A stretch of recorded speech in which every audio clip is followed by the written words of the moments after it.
Bonjour tout le monde et bienvenue au Mon Caro, voici Kamatero. Et voici Kitaro. Et les amis, quel bonheur de vous retrouver après nos petites vacances de famille qui se sont déroulées du coup sur Paname avec la Japan Expo et tout ça. On a plein de choses très excitantes à vous annoncer. Quoi de mieux que de retourner sur Wano Kuni en fait, donc voilà quoi.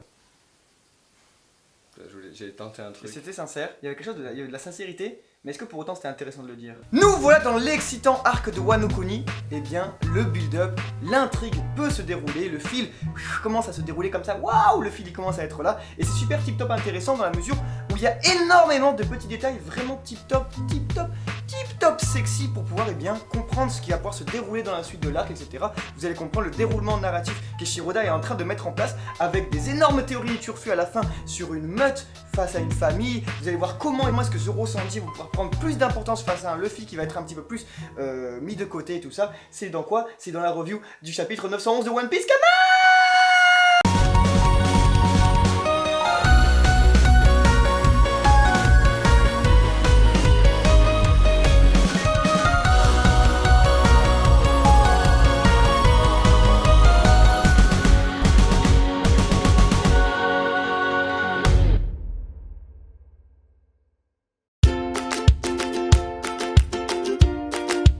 Bravo, bravo, bravo aux vainqueurs du concours Nanoblock. Félicitations à vous si vous avez remporté des sets complets de figurines de Sanji, Nami. Vos noms dans la description, vous nous envoyez un mail, on vous répond. Et on vous envoie les figurines comme ça. Il faut le dire, quel chapitre, mais quel chapitre? Alors que beaucoup vont être là en mode ouais, c'est des chapitres de transition et tout, vous savez, on est là. Non. Et le premier point de cette review qui va être hyper important, c'est que nous avons un chapitre full, mais alors full Monkey D. Luffy. Carrément, on est sur 50 nuances de Monkey D. Luffy, ça c'est assez intéressant dans la mesure où on retrouve un CV entier de Luffy, c'est-à-dire que Luffy voulait l'embaucher dans votre entreprise, vous savez pas trop c'est qui, vous mettez le chapitre 911 de One Piece et vous avez toutes les palettes de Luffy. Vous on avez a un Luffy qui réfléchit, on a un Luffy qui fait des blagues, on a un Luffy qui comprend pas les situations, on a un Luffy badass. Et ça c'est super intéressant parce que vraiment on voit un petit peu toutes les facettes, toute la pluralité qui se dégage de Luffy et qui pourtant est toujours aussi fidèle à lui-même. Et ça c'est intéressant. C'est là où, c'est avec cette fidélité là qu'on se rend compte que sa mère, il y a des fils derrière tout ça. Il y a des très gros fils. Parce que les dessins, mais regardez toutes les cases. Ouais, c'est marrant parce qu'il y a des cases qu'on voit pas. Il y a des cases vraiment sur One Piece, tu lis le chapitre au début tout, tu te remarques pas tout de tous les détails, de toutes les petites subtilités. Et là, en fait, regardez bien tous les visages de Luffy, sa race, c'est le même qu'il y a 20 ans. Et c'est très impressionnant parce que c'est toujours fidèle à lui-même. Je suis désolé, mais Luffy qui perd la vie au 4, j'ai perdu la vie. Bah, je peux rien y faire, tant pis. C'est parfait, c'est la meilleure réaction de tout, c'est la case parfaite, meilleure case de 2018, c'est celle-là, mais vraiment. En effet, il y a quand même quelque chose à dire sur la plastique qui est très intéressante d'Eiichiroda, c'est que maintenant, il faut le dire, pendant trop longtemps tout le monde le pensait et personne ne l'a dit parce que il fallait avoir un déclic, je l'ai eu pour vous tous, mais je l'ai eu. Quand j'ai lu ce chapitre, je me suis dit, putain, mais en fait, dans chaque chapitre de One Piece, il y a toujours des cases, on sait absolument pas ce qui se passe. Pour vrai, on comprend pas, on peut pas, et vous savez, vous bloquez sur la case et vous voyez que des traits de crayon. La case qui m'a fait vraiment cliquer, c'est quand il tient avec ses gants, un des hommes de Kaido tient avec ses gants, la petite encore, on sait pas que c'est une petite Otama. On sait pas qu'elle est encore dans le sac, etc. et tout, et du coup, c'est impossible de saisir quoi que ce soit à l'événement. Ça fait penser un petit peu aussi pareil au bas de Kinemon et tout ça, on se disait toujours des trucs un peu, genre on comprenait pas quand ils sont le dragon et tout, que des trucs mais genre n'importe quoi comment c'est introduit. D'ailleurs son point fort mais aussi son point faible, on peut aller plus loin là-dessus en disant que c'est peut-être ce qui fait que certains lecteurs n'ont pas envie d'accrocher à One Piece tellement c'est absurde, tellement l'univers est décalé. Et... La maxime de One Piece est toujours attendez la fin parce que faites confiance à Oda. Exactement, et du coup là faites confiance à un Luffy qui est là depuis un petit peu tic tac 21 ans, c'est marrant, il est toujours là, il y a toujours ce comique de situation, toujours le même dans les shonen et surtout dans One Piece, c'est vraiment de l'action et Luffy au milieu comme ça. Touchez pas au Sunny hein. Voilà, et ça qui est cool c'est que ici déjà on est vraiment sur le full Japan, ce n'est pas Wano Kuni mais c'est vraiment Japano Kuni, et ici on a vraiment un chien protecteur de temple mythologique quoi en gros, avec une statue, vous savez qu'on mettait devant les temples. Voilà, un babouin qui attaque parce qu'il faut savoir que le chien protège, et ici c'est qui attaque, c'est les hommes de Kaido, et le babouin voilà, c'est du Kurosawa et tout ça pour dire les amis que Oda il en a pas fini avec le Japon, on va voir ça plus tard. Il en a pas fini avec la subtilité. Et voilà, quand on dit qu'on n'a pas fini avec le Japon, c'est que vous pouvez remarquer sur les hommes de Kaido qui attaquent Luffy, oui, le symbole du Shonen Jump. Et ça, les amis, c'est méta as fuck. C'est méta as fuck à un point où vous imaginez, il y a un homme de Kaido qui arbore le logo du magazine qui publie de manière hebdomadaire One Piece. Foi de moi, Un moment, on va voir Kaido, il aura un t-shirt One Piece. Genre, il aura un t-shirt Vive Oda, pour de vrai, c'est un truc. T-shirt avec Ace et tout badass comme oui, ça. Oui, voilà, mais genre, il aura un il aura un t-shirt Nakama et tout, mais c'est vrai, un truc de malade, genre, c'est un gros bordel. Et pour il aura un t-shirt Katakuri du Mont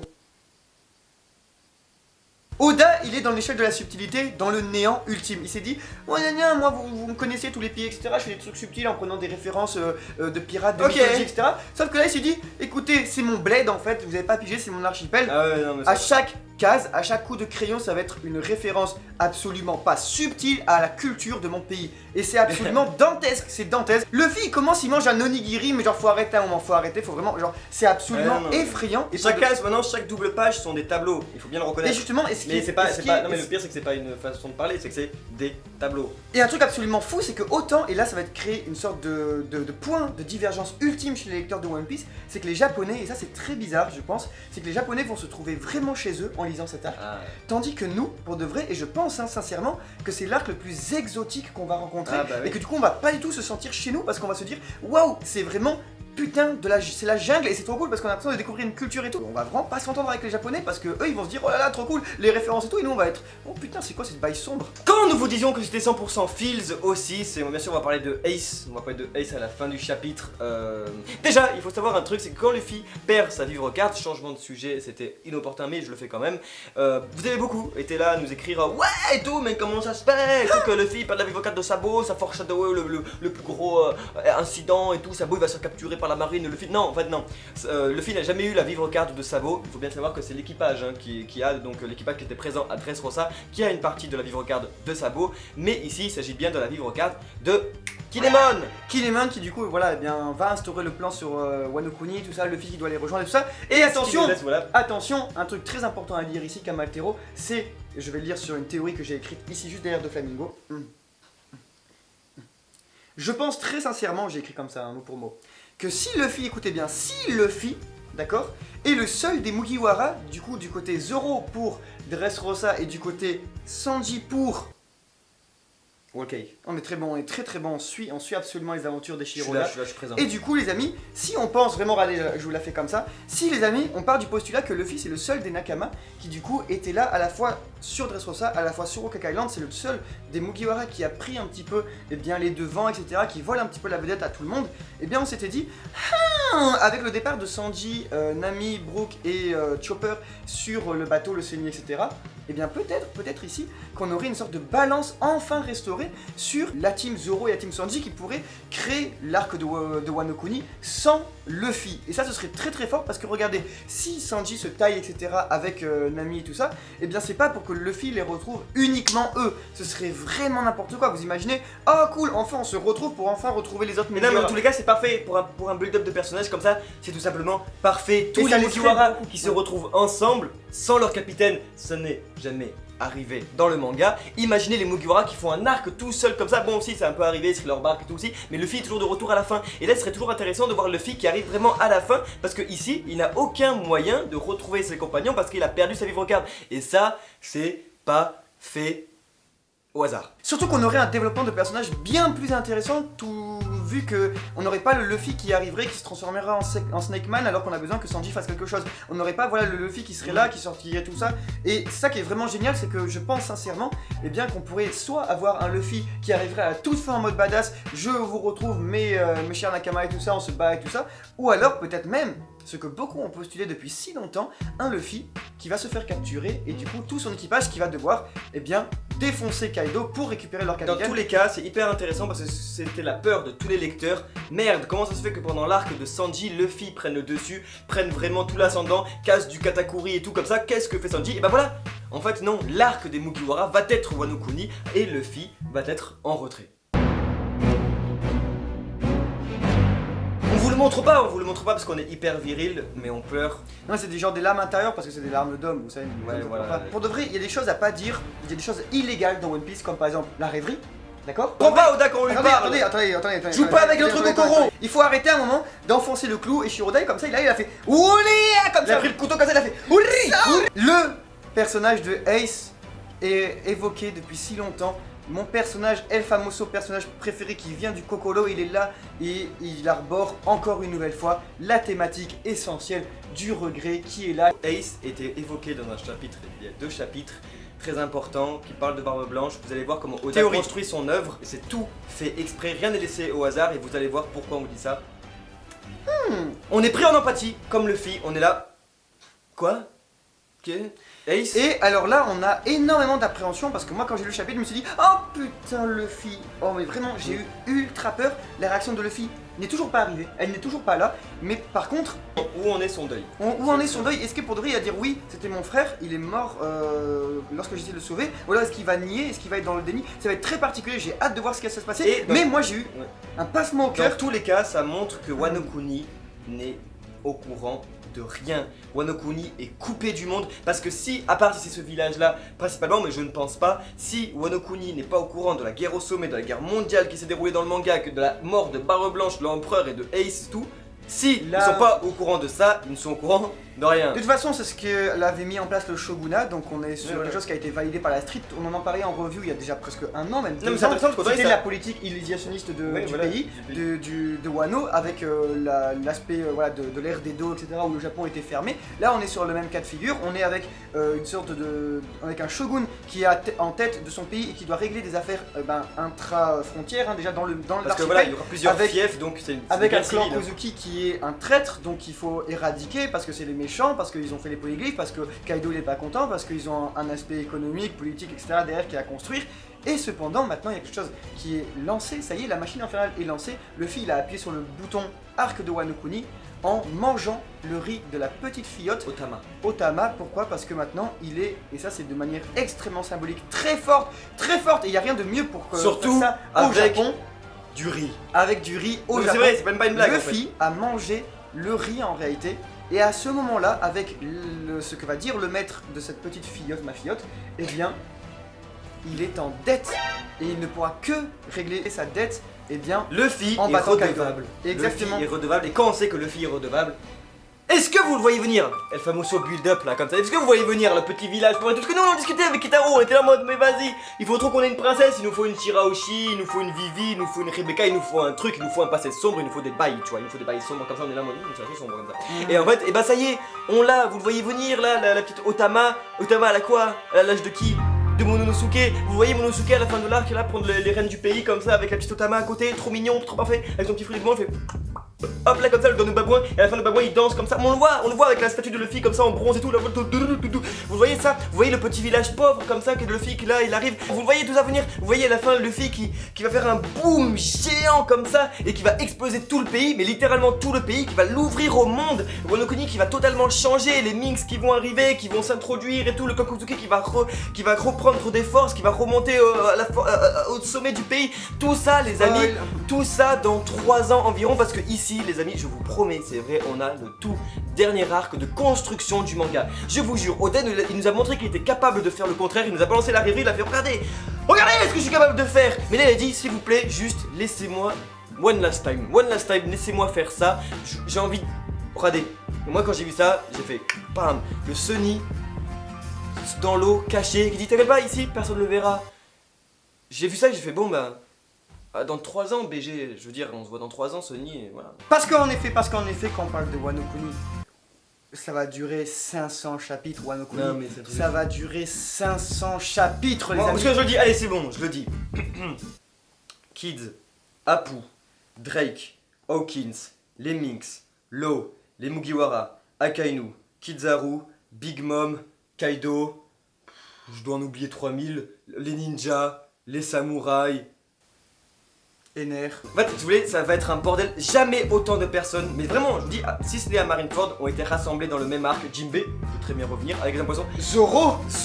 Putain, c'est même plus une blague. Zoro, les Mugiwara. On est trop content parce que Luffy ici découvre le maître de Otama qui porte un masque de Tengu. Et oui les amis, on avait fait une théorie à l'époque et qui est aujourd'hui la théorie francophone la plus visionnée dans le monde. Et d'ailleurs là-dessus, Alligato. Dedans on disait que les Mugiwara étaient des démons et que tout s'inspirait de figures démoniaques de l'antiquité, d'aujourd'hui, tout blablabla. Et que donc Usopp était inspiré, nous disions, du Tengu. Et ici il y a mythologie donc directement japonaise déjà. Exactement, bien sûr parce que On continue. Et ici, le maître donc de Otama porte un masque de Tengu. Et quelle est la première réaction de Luffy? Oh, c'est Usopp. Et d'ailleurs, il fait même. Usopp no mané. On apprend aussi dans ce chapitre que les hommes de Kaido sont assez sales, ils ne rigolent pas, parce que on apprend qu'ils allaient emmener Otama, ou ça, dans le quartier des plaisirs. Jusque là j'avais envie de dire, bon c'est des bâtards et tout, mais... Wait, mais elle a 8 ans. Elle a 8 ans, les hommes de Kaido sont pas humains, ce sont des animaux. À la fin du chapitre, j'ai envie de dire un truc, à la fin du chapitre on rencontre Hawkins, qui est là, qui est arrivé dans l'équipage, et on apprend que s'il entre dans l'équipage, il a dû faire quelque chose de spécial, parce que Drake est aussi dans l'équipage, Apu est aussi dans l'équipage, et qu'est-ce qu'ont fait ces personnages pour rentrer? Ils ont Hegel des gens. Et ça les amis, c'est très important parce que voici venir la théorie dont nous sommes extrêmement trop fiers parce que c'était vraiment un petit tour de gitan du dimanche qu'on avait fait dans la nuit comme ça et on se dit... Vous regardez le chapitre numéro 1 ou 2 du tome 61 de One Piece qui est un petit peu le premier tome de l'ellipse et vous verrez dedans un X-Drake qui va du coup tuer quelqu'un pour pouvoir rentrer dans l'équipage de Kaido. Et ça c'est extrêmement important. Pourquoi? Parce que ici on a ce qu'on appelle une meute. Une meute, et ça va être un terme extrêmement important je pense dans l'avenir de l'arc de Wano Kuni, parce que écoutez bien, quand on rentre dans une meute, il faut tuer quelqu'un et prendre sa place, et alors on est bienvenu dans la meute parce que du coup on a prouvé sa force. Et une meute en fait c'est quelque chose qui est purement animal, c'est quelque chose qui est de l'ordre du sauvage, et qui du coup va totalement s'opposer à la famille et à la société. Du coup une famille c'est quelque chose qui va être créé à partir des liens du sang, mais également des liens de la société et des liens affectifs que l'homme il peut avoir, mais pas l'animal. L'animal il va pas fonder de famille, il va fonder une meute. Et ça, c'est extrêmement important parce que du coup, ça nous a créé une sorte de point de divergence ultime entre deux personnages que l'on ne cessait d'opposer, qui étaient Barbe Blanche, l'homme le plus fort du monde, et Kaido, la créature la plus forte du monde. Et alors à ce moment-là, on s'est rendu compte d'un truc très important, très beau, et qui, dans la construction spatiale et temporelle surtout d'un monde tel que One Piece sur un si long terme est absolument fantastique, c'est que Barbe Blanche avait instauré une seule règle, était celle, dans son équipage, qui faisait en sorte que sa famille ne devienne jamais une meute. Et celle-là, c'était qu'on ne tue pas quelqu'un dans son équipage. Et c'est vraiment la seule règle qui fait que chez Kaido, on rentre dans un équipage, c'est le meurtre. Et ça les amis, c'est extrêmement fort, et cet arc, vous allez voir qu'il va être fondé là-dessus, et qui va être fondé sur l'aspect de regret qu'on pourrait avoir encore d'un Barbe Blanche, d'un Ace, des gens qui étaient là et que le monde y était mieux avant, et que maintenant, il va falloir un petit peu détruire cette pourriture, le capitalisme, les usines qui viennent un petit peu détruire votre nature, qui viennent polluer votre eau, qui, voilà, de manière purement sauvage, etc. les amis, on a sans doute Basil Hawkins, on a sans doute Apu Scratchman Mekui qui a dû, tuer des gens pour pouvoir rentrer ici, et on a alors un personnage qui va absolument être fan favorite, ça va être ici un Kids qui, malgré les tortures et autres abominations dont il fait preuve et dont il nous a montré, a un grand cœur. Et je pense parce que Hawkins, niveau lâcheté, on est très bon. Ce bâtard, il y avait Kaido en face de lui, il allait dire probabilité de le vaincre 0%, je peux venir ton ami, maintenant il va voir Luffy, il va dire probabilité qu'il devienne le roi des pirates 100%, écoutez, Luffy, bon, on pense sincèrement que Hawkins va sûrement s'allier avec Luffy parce qu'il est intelligent, c'est pas. Mais c'est intéressant parce que je suis donc sur le premier chapitre du tome 61 et on remarque qu'on est sur une île hivernale, donc qui n'est pas forcément Wano Kuni, et on voit bien la construction de ce qui s'avère être, vous savez, les temples qu'on voit, les montagnes temples qu'on voit dans l'ombre depuis le début sur une île hivernale. Et c'est très bizarre. Drake dit donc en gros, si je te tue, Kaido ne me laissera jamais tranquille. On répond oui, voilà que t'as tout compris, t'as plus qu'à. Il lui coupe la parole. Ah, il fallait le dire tout de suite. Donc Kaido ne laissera pas tranquille. Nous, lecteurs bas de gamme, Eco Plus, on est là en mode oh, mais ça veut dire qu'il va le poursuivre pour le tuer et tout, MDR, la loi des empereurs. Non, quelques chapitres plus tard, Drake est dans l'équipage de Kaido. Voilà pourquoi nous vous disions que Oda sait construire son œuvre et que rien n'est laissé au hasard, parce qu'on peut revenir donc au chapitre, l'avant-dernier chapitre, le 909, où nous avions donc bien sûr étrangement un rappel sur Barbe Blanche, sur son rêve, sur sa famille, sur les tombes de Ace, ici un retour de Ace, un retour donc de comment on entre dans l'équipage de Kaido, la mort, la vie, les règles à suivre. Oda a tout prévu depuis le début et moi je pense que vraiment ça va être le début, encore une fois, d'un affrontement idéologique, d'un combat idéologique et d'une rupture surtout là-dessus, avec un Marco qui va arriver à Wano Kuni, qui connaît sûrement un peu plus Kaido, qui va pouvoir un peu connaître les bails et tout comme ça. Parce que là voilà la connexion entre l'émeute et la famille. Si on tue ou pas, c'est qui entre au milieu qui tue pour la famille? C'est Weeble. Et voilà les amis pour cette petite review des familles, on espère quand même qu'elle vous a plu et que voilà, n'hésitez pas à donner comme d'habitude vos retours sur cette vidéo là ou bien sur la construction du chapitre de One Piece parce que c'est toujours le best. Nous on est quand même super tip-top content de pouvoir en parler autant, c'est un plaisir de vous retrouver à chaque semaine pour pouvoir en parler. Quant à nous, on se dit à très bientôt pour notre vidéo au Mont Corvo, c'était Kamatero et c'était Kitaro, ciao ciao.